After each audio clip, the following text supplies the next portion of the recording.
So your opponent breaks, and your first question is, do you have a shot on the one ball? If you do have a shot on the one ball, everything else is secondary. So it's determined you have a shot on the one. There's 9 balls on the table, and your next thought should be, where's the 6th ball, and how do I get on the 5 to the 6? And at that point, it's just 3 balls, and you should win the game. So we have a little bit of work to do here. The 6th ball is right here. The 5 is right here. So where do you want to be on the 5 to get to the 6? And your first instinct is probably going to say to get around here. At least mine, because my game is all about the draw shot. So I prefer to be right here. Just come down a little bit, get straight in on the 6, which will leave me a shot on the 7, to get on the 8, to get on the 9, and win the game. But as we go about this game, you'll see how it changes. But your very first thought is, yes, there's hope here because we have a shot on the one ball. So let's see what happens.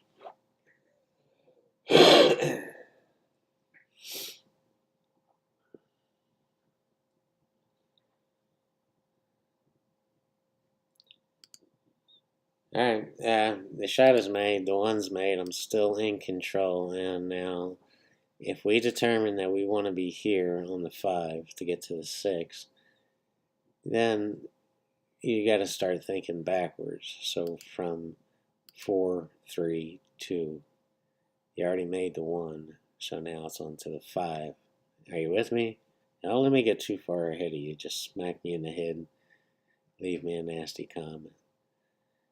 So there's a little bit more work here than I wanted. So just to get from the 2 to the 3, there's a lot of distance traveling, and there's a lot of balls that can be hit on the way and screw me totally up. So it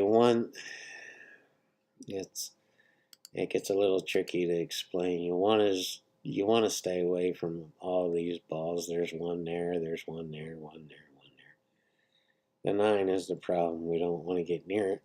But we still want to get down table on this 3 ball.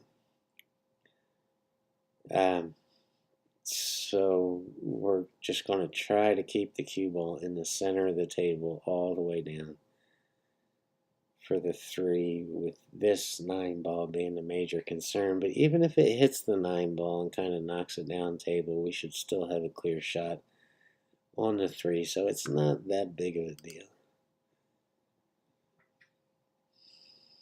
And so I miss the 9, go all the way down to the cushion, and now I have a great shot on the 3 to get to the 4.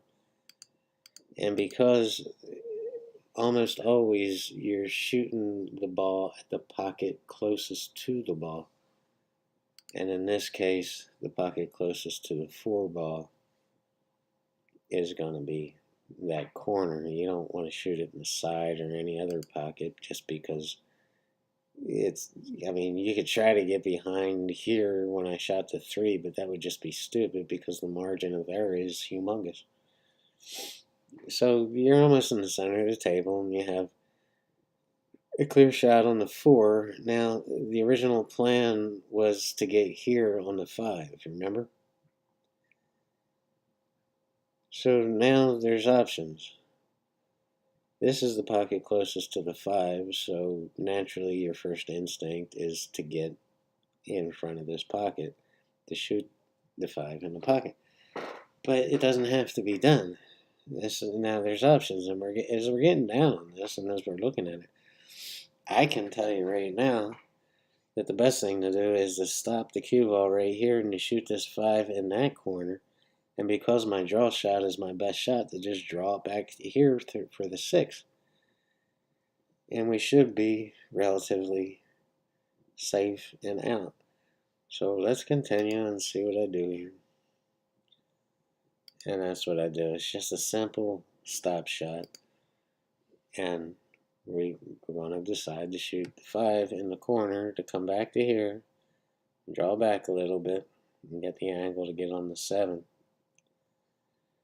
Now this 8, you're shooting at the 6 and thinking about the 8, and you can actually see me looking at it right here.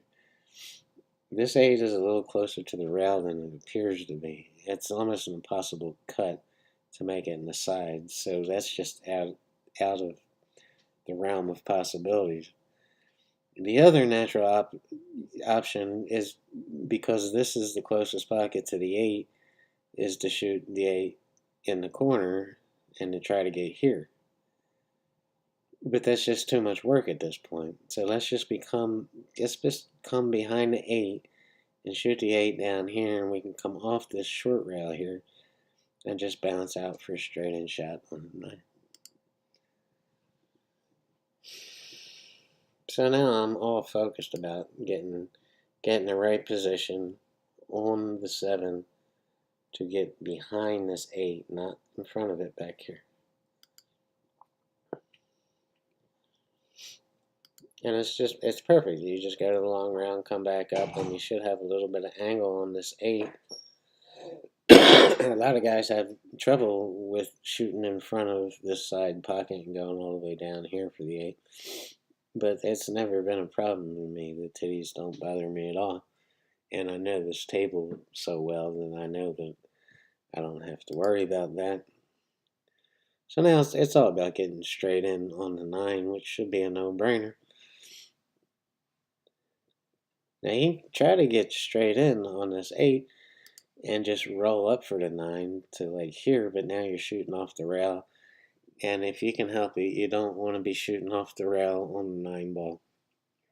There's enough pressure on you without adding more, so you want to get off this rail.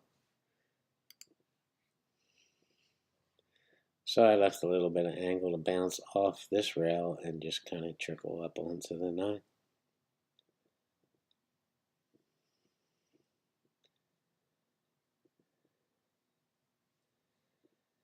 So I didn't really narrate that very good, but your first thought is the 1 ball. You have a shot. Okay, good. You're in control of the table.